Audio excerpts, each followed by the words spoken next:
Meio-dia, 28 minutos, e agora vamos ao tema do dia. Inclusive, na semana passada, já estava no nosso radar com a expectativa de uma votação que aconteceria hoje, quarta-feira, e nossa expectativa minou-se. STF retirou da pauta de hoje o julgamento do chamado tema 118, que discute a exclusão do imposto ISS da base de cálculo do PIS/COFINS. A decisão de adiar a análise partiu do próprio presidente da Corte, Edson Fachin, que optou por priorizar o julgamento de liminares sobre o pagamento de verbas a servidores públicos, os chamados penduricalhos. O placar atual está empatado em 5-5 e resta apenas o voto decisivo do ministro Luiz Fux. Para a União, esse julgamento é uma espécie de bomba-relógio fiscal com impacto estimado aí de 35 bilhões de reais, podendo chegar a 40 bilhões, de acordo com alguns analistas, enquanto para as empresas que prestam serviços no país, representaria uma correção histórica na carga tributária. Gustavo, começo perguntando do lado econômico, mas até com esse viés político da expectativa de colocada, de votação deste tema tão importante para o setor de serviços aqui no país, e mais uma vez o STF retira da pauta aí especificamente o presidente Edson Fachin por entender que existem outros assuntos mais prioritários. Eu quero entender de você por que esse também deveria ser prioridade na nossa Suprema Corte. A situação de contorno que importa muito mais uma vez repetindo, a gente deixou de ser uma economia focada em bens duráveis e passou a ser uma economia muito focada em serviços. Se você explodir o PIB, no final das contas, esquece indústria, esquece várias outras coisas. O que importa é serviços. O que tem, inclusive, sendo estimulado por conta de gastos fiscais que coloca mais renda para ser disponibilizada para consumo, etc., vira consumo de serviços. Então, a primeira coisa que a situação de contorno é que a gente está discutindo um mundo completamente diferente, que é focado em serviços. Então, a importância já está muito mais ali. Segunda coisa, esse é um belíssimo exemplo para discutir toda vez que a gente fala que é insegurança jurídica. Enquanto está on hold, eu não sei se eu cobro ou se eu não cobro o ISS do PIS e COFINS, o que eu faço? Eu não tomo uma decisão. Não, então, enquanto isso eu vou cobrando e depois eu tenho que devolver, ou como é que é o contrário? Isso vem em cima a discussão chama tese do século. Só para colocar o tão importante que é, ela tem um nome, chama tese do século. Que é como que a gente deveria olhar para a expulsão de bitributação específica sobre serviços e sobre, na verdade, uma cadeia produtiva ao longo do tempo que se alterou. Essa que é o grande gargalo do problema que a gente já deveria ter resolvido há muito tempo. Isso virou uma situação política. E qual que é a situação de contorno da situação política? Como a gente já discutiu várias vezes, o senhor Fernando Haddad, que hoje está deixando o Ministério da Fazenda, ele gosta muito de olhar para o ajuste fiscal através da arrecadação. Então vale destacar que teve um processo político todo nos últimos anos em relação a isso, de pressão do governo central, inclusive com várias manobras através da AGU, do senhor Messias e etc., essa coisa toda, para tentar colocar isso, sanar isso, e falar o seguinte, olha, eu tenho esses 40 bi para poder fechar minha conta. Afinal, eu preciso arrecadar mais para cobrir todo o meu processo. Então, assim, na verdade, você tá tendo uma discussão com duas situações de contorno que são completamente complementares. Assim. A primeira, que eu deveria olhar para a situação microeconômica de estímulo. O que significa falar isso? Eu tenho que dar segurança jurídica para que as empresas de fato tomem as decisões, mas mais do que isso, eu tenho que promover da melhor maneira. E isso tem a ver com a tributação. Não é só a segurança da tributação. Qual que é o valor da tributação, não é isso? Para que o ambiente de negócios ele seja promovido. Parar de estimular curto prazo e decidir coisas que de fato melhoram produtividade e que melhoram necessariamente o ambiente de negócio. Isso é medida quase que microeconômica de produtividade que a gente está olhando, via carga tributária.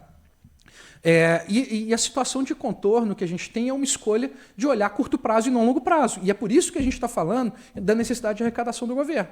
Né? Então a gente está com essas duas coisas. E é engraçado assim, que tem o mesmo nome que a gente vem repetindo há muito tempo aqui, é o cara meio que responsável por tudo que está acontecendo. E não é o senhor Luiz Fux que tem que proferir o último voto, é o senhor Dias Toffoli. Né? Isso que, de um julgamento que já estava decidido, ele decidiu desdecidir o que ele havia decidido. Né?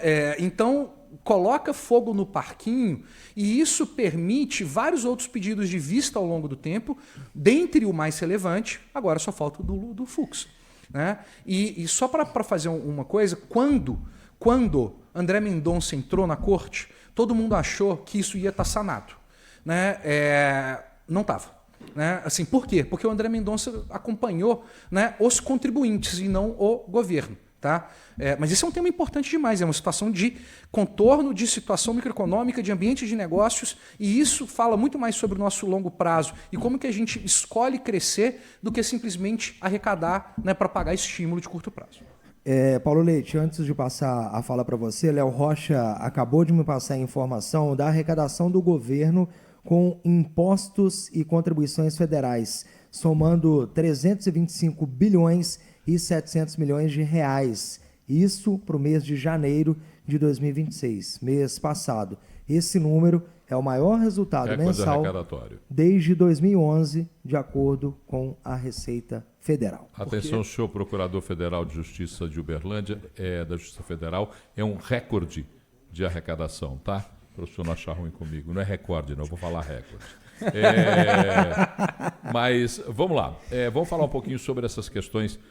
Primeiro, recorde de arrecadação significa um governo voraz em cobrar, muito voraz em cobrar, que aprimora quase sempre os seus processos de recebimento e desaprimora os seus processos de gastos. E por que aprimora os seus processos de recebimento com segurança? Porque tem nas mãos o STF. Porque sabe que vai contar com o STF sempre que as coisas apertarem para o lado dele. Como no caso do IOF, por exemplo. Ora, a Câmara o Congresso Nacional desautorizou o procedimento do IOF. Mas o Supremo Tribunal Federal reverteu a situação de penada, de canetada. A questão da insegurança jurídica no Brasil está se tornando tão clara, que a gente começa agora a ter casa de apostas, já vai ter, tenho certeza, essas bets vão começar a fazer apostas para que lado irão os juízes do Supremo Tribunal Federal, aonde eles votarão. Porque é absolutamente incerta a regra jurídica estabelecida nesse país. E veja bem, quando está se tratando de casos como esse, da cobrança do ISS, que é um imposto sobre serviços, é municipal esse imposto, quando se trata dessa questão, é muito sensível, porque isso influencia diretamente em qualquer planejamento que você queira fazer para empreender nesse país. Pagar sobre serviços é um negócio que não tem como fugir. É imposto primário, você está ali na prefeitura da sua cidade que você vai arrecadar. Gente, eu vou te contar uma coisa. É difícil a gente... Fica cada vez mais difícil a gente tentar ser delicado com tanta indelicadeza. Não se indignar com tanta indignidade. E não ter a certeza de que é preciso que o Congresso Nacional, através do Senado, instrua um processo, uma proposta de emenda à Constituição, em que se discuta fundamentalmente, da maneira mais ágil possível, a atuação do Supremo Tribunal Federal. Porque não há nenhuma decisão ou medida tomada nesse país que tenha segurança de que vai prevalecer sem que a gente saiba qual será o senso de humor de cada um dos 10, né? Agora são 10, porque falta um ainda e dificilmente será confirmado. Agora, dificilmente será confirmado, que é o Messias. É muito difícil você saber para onde vai o humor de cada um desses 10 senhores que lá estão. E difícil saber também quando esse tema será recolocado na pauta do Supremo Tribunal Federal. Não será recolocado.